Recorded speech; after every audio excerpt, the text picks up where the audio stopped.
Este segundo episodio del podcast queremos dedicárselo a un tema fundamental, que es las perspectivas que se le abren a Venezuela, sobre todo las perspectivas políticas, sobre todo a partir de la última elección de gobernadores y alcaldes y particularmente de la repetición de la elección en Barinas y de la derrota del gobierno.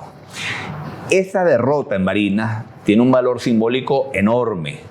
Los símbolos son muy importantes en política, el gobierno eso lo entiende bien, la oposición no lo entiende tan bien, pero la derrota del chavismo en Barinas es muy fuerte. Es la cuna del comandante Chávez, es el estado donde los electores que vieron nacer a Chávez votaron en contra del gobierno. Tiene un valor simbólico tan importante que el gobierno dijo: esa elección hay que repetirla de la forma más arbitraria del mundo, inhabilitando al candidato que había ganado. Hicieron una cosa completamente burda. Repitieron la elección. Esta vez el ventajismo del gobierno se concentró en un solo estado, ya no tenían 23. Todas las neveras, las lavadoras, las cajas CLAP, la comida, todo concentrado ahí. Y no mejoraron ni un poquito su votación, la oposición más bien creció, hubo una actitud de rebeldía cívica y el gobierno volvió a perder y perdió peor. Ese hecho pone a Venezuela en una perspectiva diferente, abre las puertas a un cambio democrático en paz. Se demostró claramente que la oposición, cuando sale en actitud de rebeldía cívica, el gobierno no tiene nada que hacer porque hay un 80% del país que quiere salir del gobierno. Eso derrumba el camino de la abstención, absurdo camino de la abstención. No hay un solo ejemplo en el mundo donde una oposición, a partir de una estrategia abstencionista, logre salir de una dictadura o de un gobierno. Abre el camino democrático, pero nos abre una puerta peligrosa. Queda claro para la oposición y para el gobierno que no tiene ninguna capacidad el gobierno de ganar una elección cuando la oposición salga a participar, y eso también nos pone ante el peligro de meternos por el barranco de la violencia. Seguir el ejemplo de Nicaragua.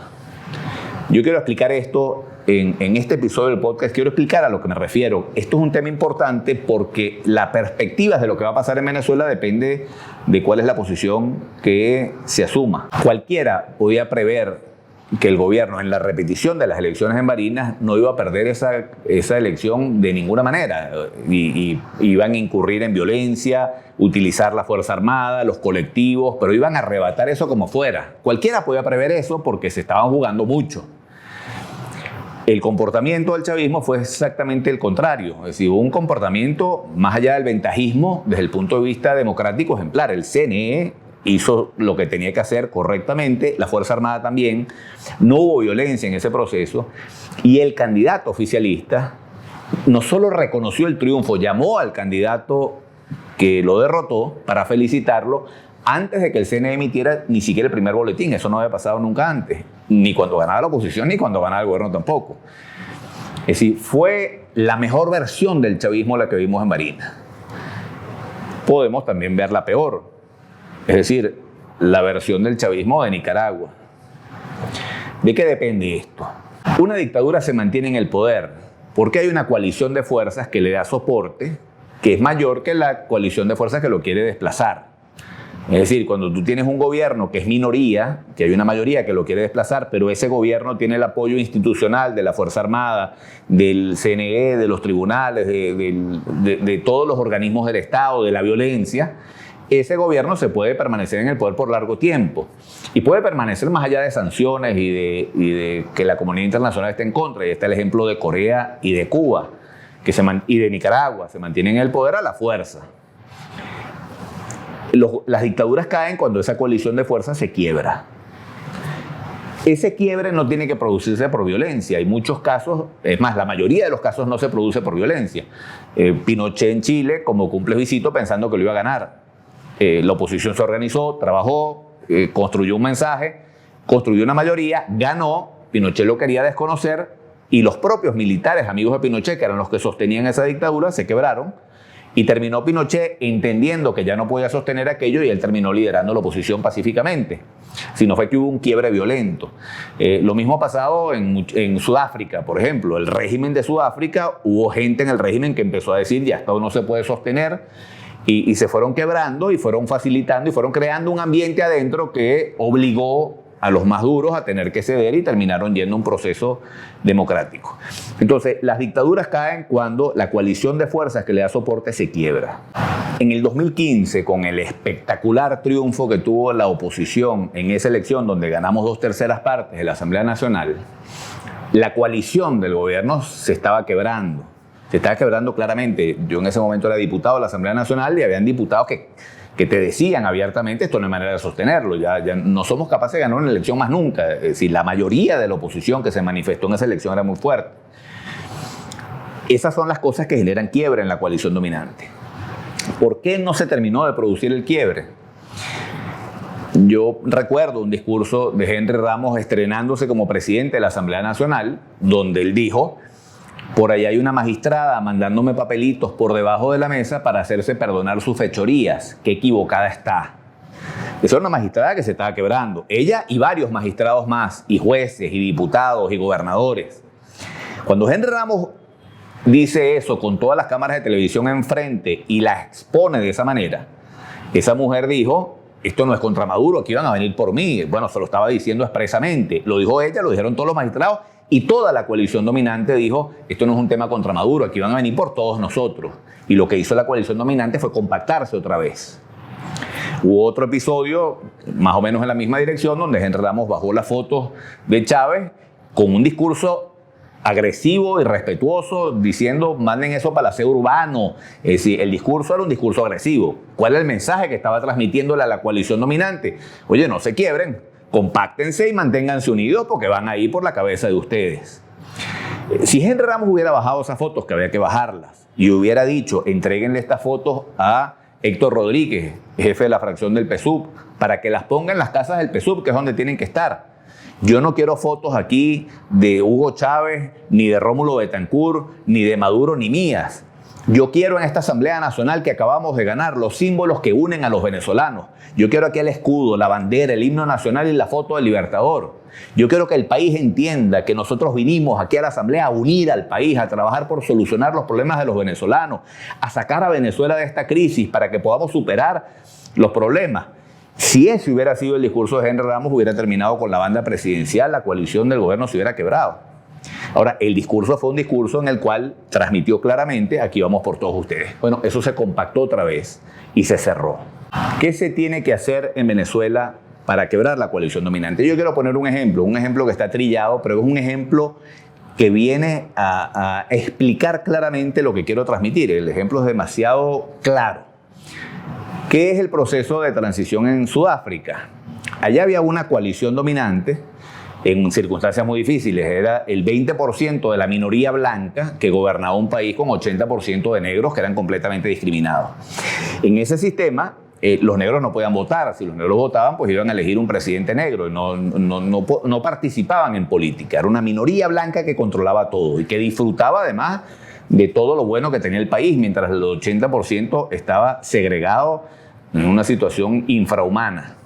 ¿Cómo se podía construir ahí un esquema para que se rompiera la coalición dominante? Parecía imposible. ¿Cómo hacemos los blancos para entregar el poder a los negros que van a venir a vengar todas las cosas, los crímenes que hemos cometido durante tantos años? Ahí hubo cosas interesantes que yo creo que vale la pena ver en ese contexto porque son asimilables a Venezuela perfectamente bien. Después de la transición en Sudáfrica, Sudáfrica hizo necesario que surgiera un líder que transmitiera claramente a la coalición dominante que no iba a haber venganza, que iba a haber unidad, que iban a trabajar constructivamente por el futuro. Es decir, hubo un esfuerzo que hizo Nelson Mandela porque la coalición dominante no tuviera temor a dar el paso hacia una transición democrática. De Klerk, que era el jefe de la minoría blanca en ese momento y era el primer ministro de Sudáfrica, muchos años después de la transición dijo esta frase que creo que es importantísima verla. Dijo: el mejor punto de partida para la resolución de un conflicto es que sus partes principales adquieran conciencia de que la perpetuación del conflicto solo puede acarrear la devastación del país y de que no existe una esperanza real de ganar la guerra. Si de Klerk decía: nosotros pudimos avanzar cuando entendimos las dos partes de que era imposible que una sometiera a la otra y que la mejor salida era una negociación. Cuando las partes entienden que pueden derrotar a la otra y someter a la otra, bueno, no hay posibilidades de negociación. Ahora, las amenazas más grandes a la transición en Sudáfrica, una de las amenazas más importantes, la impuso un general llamado Hohen. Era un general de la minoría blanca que era un mito en el país, un héroe de las guerras que había tenido Sudáfrica contra otros países de África. Era un tipo venerado por la minoría blanca, que le pareció un horror que hubiera una transición a la democracia que permitiera que eligiera Sudáfrica un presidente negro. Y este señor montó un movimiento terrorista cuyo símbolo era la esvástica nazi. Es decir, era un tipo fanático, racista, odiaba a los negros y bueno, estaba dispuesto a montar un movimiento terrorista para sabotear las negociaciones que había. Mandela logró una entrevista con él. Y en esa entrevista con el general, Mandela le habló al general en su idioma, en el idioma de la minoría blanca, que los negros hablaban idiomas tribales de ellos. La minoría blanca tenía un idioma propio. Mandela le habló en su idioma. Y no solo le habló en su idioma, sino que además le habló de literatura, de la minoría blanca y de música y de poesía. Y terminó recitándole un poema al general de un poeta blanco de esa minoría, que era una referencia importante. El general, cuando Mandela termina de hablar, le dice: ¿usted cree que usted me va a manipular hablándome en mi idioma y hablándome de cosas que son orgullo nuestro? Y Mandela le contesta lo siguiente. Mandela le dice: yo aprendí su idioma en la cárcel porque ustedes eran mis enemigos y yo quería conocerlos bien para tener esa ventaja en mi objetivo de destruirlos. Después de conocer su literatura y de leer este poema, me convencí de que ustedes no eran malos. Nadie puede escribir un poema así si no tiene bondad en su corazón. Mandela utilizó su genio, su capacidad enorme de empatía, de empatizar con la gente, para generar en el general un efecto que generó impresionante. El general abandonó su movimiento terrorista, abandonó todo, porque entendió que tenía enfrente una persona que de verdad estaba comprometido a construir una Sudáfrica donde todos pudieran convivir. Después de esa entrevista con el general abandonó su lucha armada, fue candidato de la minoría blanca al Parlamento y fue diputado, pero participó activamente en el proceso de transición. Y en la última entrevista que le hicieron al general, le preguntaron sobre Mandela y el general contestó esto sobre Mandela. Dijo: Mandela hacía mejores a todos los que entrábamos en contacto con él. Sacó de cada uno de nosotros su mejor versión. Impresionante ese elogio. Si el general diciendo que el líder negro llamado Nelson Mandela, a quien él quería destruir, sacó de él su mejor versión. Venezuela necesita en este momento un liderazgo que sea capaz de sacar la mejor versión de los 30 millones de venezolanos.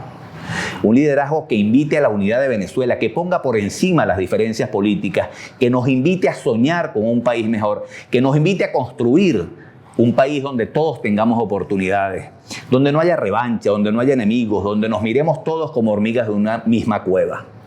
Ese líder, ese liderazgo, es el que está en capacidad de que Venezuela tome el camino de una salida democrática, pacífica, que nos lleve al progreso y al bienestar. Si te pareció interesante este episodio que acabas de ver, por favor dale like y compártelo con otros. Y te quiero invitar además a que veas el próximo episodio donde vamos a hablar sobre un debate importantísimo en Venezuela: votar o no votar. ¿Vale la pena votar con un CNE que sabemos que está parcializado y con un gobierno tramposo? Vamos a hablar sobre ese tema, pero con profundidad.